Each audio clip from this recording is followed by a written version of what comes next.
Here are some of the NCAA rules you must be aware of if you want to do college gymnastics. When you have this desire to be a college gymnast, the NCAA basically becomes your boss in 9th grade, day 1.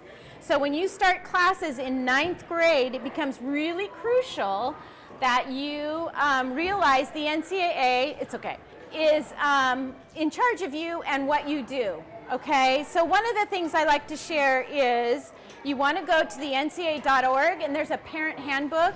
It's really easy and helpful, and most parents don't realize it's even there. Number 2, like I said, 9th grade, day 1, you become what's called a PSA. It's a prospective student athlete. So you have to obey all the NCAA rules to become a college gymnast.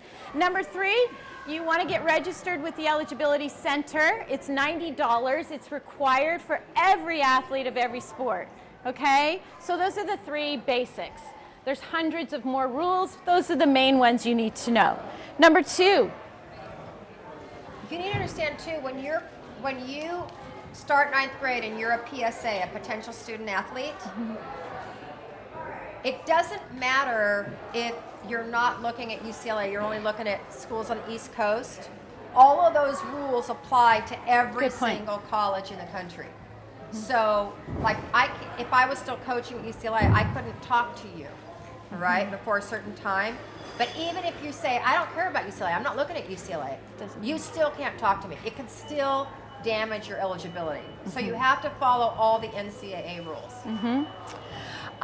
So here's some facts about gymnastics you might not know. My favorite website you want to go to is called roadtonationals.com. It's really well done, and it lists all the schools that have women's gymnastics. So they're divided up Division 1, 2, and 3. There's also a new sport.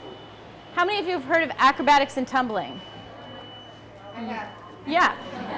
So by the end of this year, they're going to have over 40 schools that offer scholarships in that sport. The beauty of that sport is you only have to be a level 8 to 9 tumbling type of skill level, okay? It's not for everyone, but it's a really nice option if you go through injuries, you can't do bars anymore. You know, there's all kinds of girls doing acrobatics and tumbling, and you don't really have to decide till you're a junior or senior on that one so far, okay? And the tumbling strip is like an air floor. So it's not a normal, no. That's interesting that you say that. No, it's a cheerleading floor, and it does not have springs. Oh. For this sport, you must be thinking of something else. I'm thinking about power tumbling. Power tumbling. Power tumbling. That's a whole different. Okay, never mind. Cut. Okay, we will work through some of these small details. But anyway, there's a website for that. It's called www.thencata.org if you're interested. There are 60 Division I gymnastics teams now, 6 Division II, and 15 Division III. Stay open to all of those options. Most people, when I get that phone call, I've had over 800 clients in the country, all over the world. Every person says D1 scholarship. There are so many other ways to do college gymnastics. I'm going to share those in a sec. So who's the ideal gymnast? Okay, so these are the things college coaches are looking for when they come into your gym or go to meets. The ideal gymnast is focused on school, all right? Academics has to be number 1, okay? Gymnastics will be done someday. You have to have the grades to get into the school, get a degree, and have a job someday. They're looking for level 10s mostly, and elite gymnasts with 10.0 or 10.1 start values. Parents might not know what that means. That's okay. Just keep that in mind, though. Strong character and passionate about the sport. Those are the 4 things that I think they're really looking for. Is your gymnast good enough? That's the other question I get as well, okay? So are you going to be good enough? All right? There's a lot that goes on between this age and high school. Nobody knows for sure. You have to jump into the recruiting process, or it could be too late, because there's things you can do when they're young, like level 8, level 9, but when they have a strong level 9 season, that's when you really get passionate about the recruiting process, is what I say. But what you can do as a parent is give them good exposure. Turn on the TV, watch some meets. Take them on college campuses that have gymnastics. Show them what it's like. Go to the camps. There's tons of camps and fall clinics. You can do all of that in the exposure phase, which is the first phase I call in the recruiting process, okay? There aren't very many summers before they get into high school that they can do that. That's why I like them to do it when they're young, if there are any close by. You don't have to travel too far. Just be aware, not only are there summer camps now for college, there's what's called fall clinics. And they're short and sweet. Great opportunity to meet the coaches, get on the campus, check out the size. Those are some things. Now, in gymnastics, they receive, for Division I, most of the teams, they receive 12 scholarships per team. It may go up to 14. They've been saying that for a long time, but for right now it's still 12. For D2, they receive 6, and they merge an academic with the athletic. D3, no scholarships for gymnastics, but lots of academic money, okay? Keep that in mind. Now the acrobatics and tumbling, just so you know, they have partial scholarships, but every school has those, and lots of academic money. That's why your grades are so important. It opens doors in the recruiting process, all right? So keep your grades up, really important. So when do you get started? Like I said earlier, level 9. So if it looks like your daughter is gonna be a level 9 gymnast at some point, that's when you want to start talking to your club coach, come up with a plan, make sure you're getting her the exposure needed. By level 10, you want to get the specific exposure you need by getting to those campuses and meeting coaches at the camps. Okay, more in level 10 if she gets to that point. One of the rules that changed last year, which is really nice, is college coaches are no longer allowed to talk to the girls till after their sophomore year. Used to be they could talk when they were little, tiny, and you saw recruiting happening in 8th grade. No longer is that allowed. But one way you can talk to a coach, not about recruiting or get to know them, is at the camp. That's why the camps are crucial.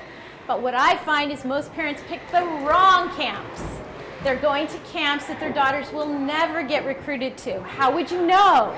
You know, my daughters did soccer. I was clueless. My husband and I were both NCAA Division I full ride scholarship athletes. And we coached in college for 20 years. And we knew we needed help with our kids who chose soccer because every sport's a little different. So don't feel uncomfortable if you feel lost in this process. You know, we did as well. It really helps to get, so you're spending your money on the right places when you go to these camps. It's crucial. They are money makers for the colleges. So if you get a letter, it doesn't always mean that they're interested in your daughter. So be aware of those kinds of things. All right, what's the club coach's role? To coach your daughters. Their job is not to get your daughter recruited, okay? It ends up being your daughter's job to get recruited, okay? Because the coaches want to see that they can manage college when they get there. So they don't have the tools to do this. It takes a lot of work. That's where the parent comes into place. You guys will be very crucial in the process. Without my mom and dad, there's no way I would have gotten the full ride that I did to Oregon State. In fact, my mom said, do you want to do college gymnastics? I was an elite gymnast on the national team, and I'm like, no, I've never heard of it. I don't think so, no. Thank goodness my mom said, hey, let's put a resume together, let's send it out. Of course, I got lots of offers. One was UCLA, actually, and ended up at Oregon State, okay? Scared to death. Fell in love with the sport. It is so worth it. If you can get to that point and all the things come together for you, it is the most amazing experience to have a goal with a team and work really hard and do school at the same time. It's really, really worth it, okay? So keep all that in mind. Parents' role in the process is to be side by side, but the one problem I see with parents is they tend to get really nervous. And they, of course, I did the same thing with my own children, but you want to remember, Which of you gets nervous? it's a couple things. One, they need to write their own emails. They need to do all the talking. So we want to give them the tools to do that. That's what's really important in the process, okay? As coaches, I always saw it as a red flag when I received an email that I could tell was written by somebody either at home or even at their office or in their business. And it's worse when that email, you can tell an adult wrote it, but then they sign the kid's name. It's the worst. That's horrible. Do not do that. Red flag. I would just delete that kid because I would deal with a parent with it. Yeah, one.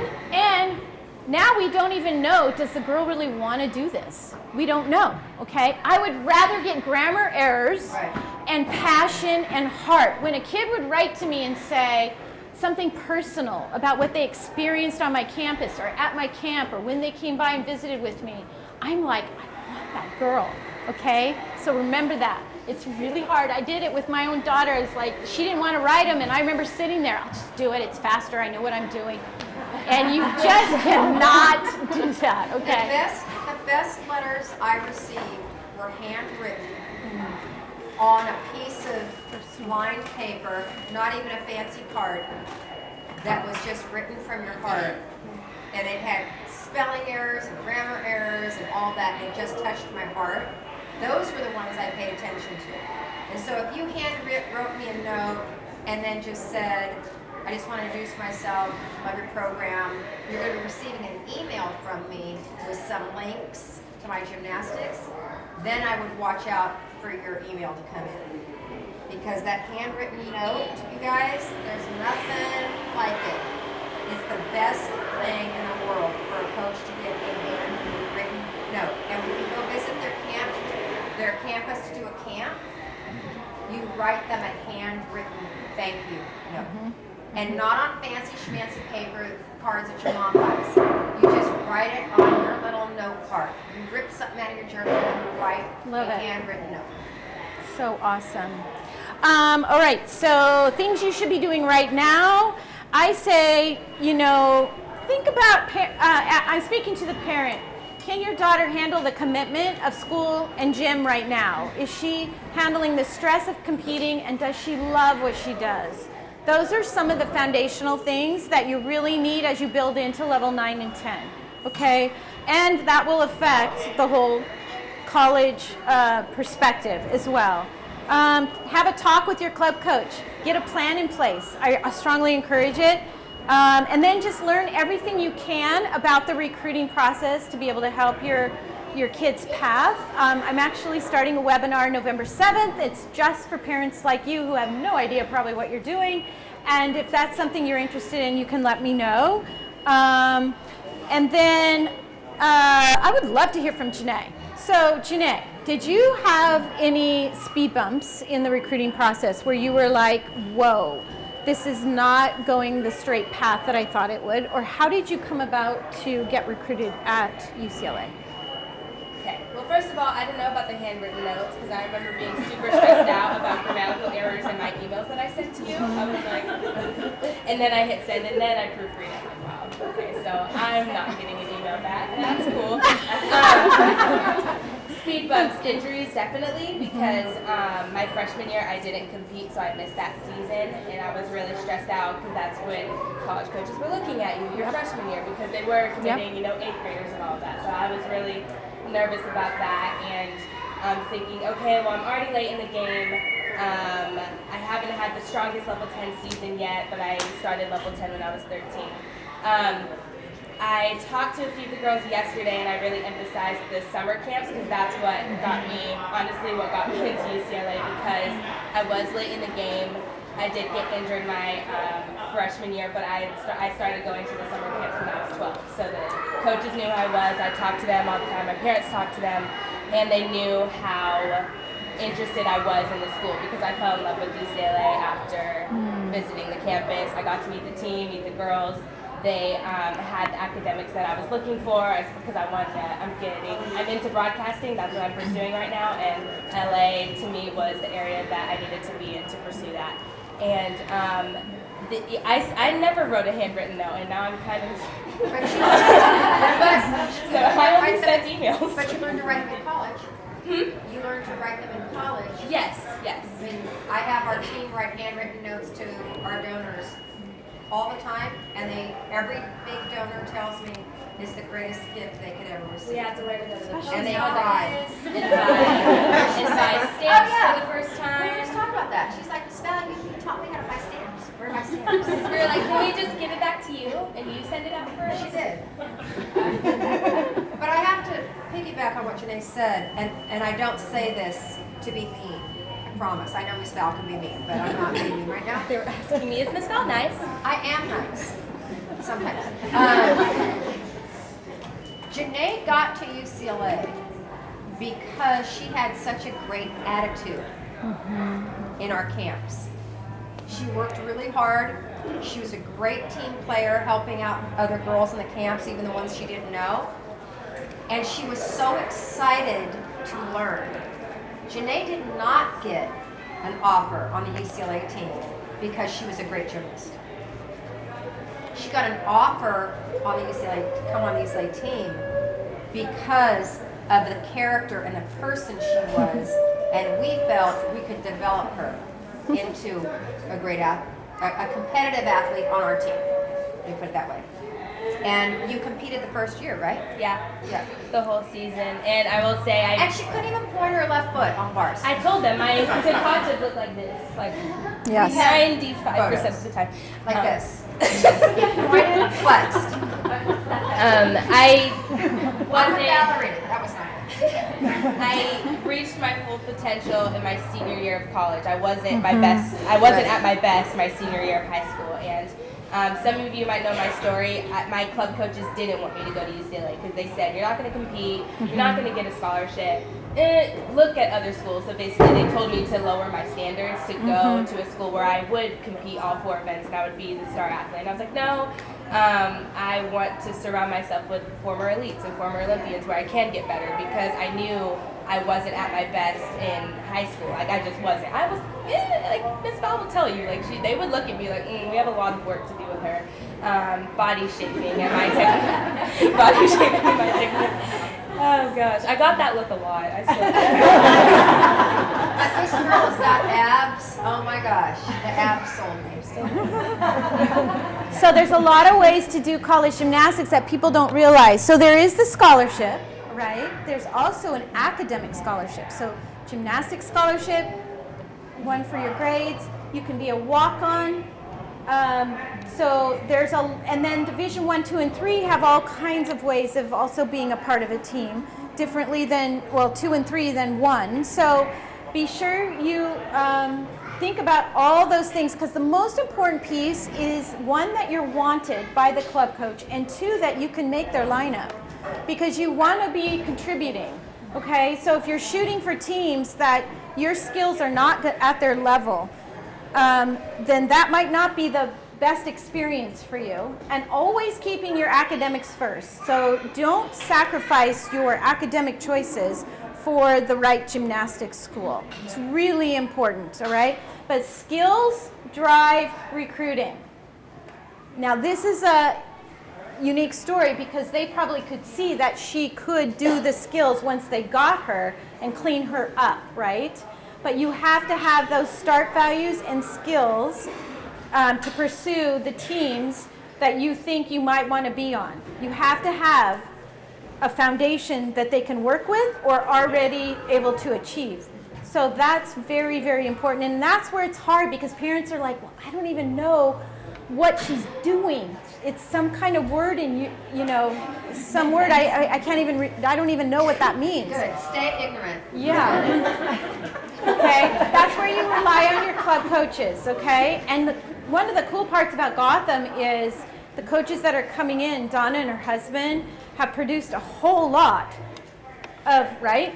She was telling me the number, and you probably too, of girls who've done college gymnastics. That's a big deal. That's a really big deal. It's very helpful. So rely on them for that kind of direction and believe them, okay? I think that's the other thing I find club coaches feel like they don't really want to talk about recruiting unless you're willing to be open to what they have to say as parents. It's really important. And gymnastics is very technical, so it's hard to understand. But if this is your dream, work hard, okay, and get some exposure and just kind of work through the path, because everybody's journey will look different. Don't look around and compare yourself to anybody else, and always keep school at the top, your academics. So important.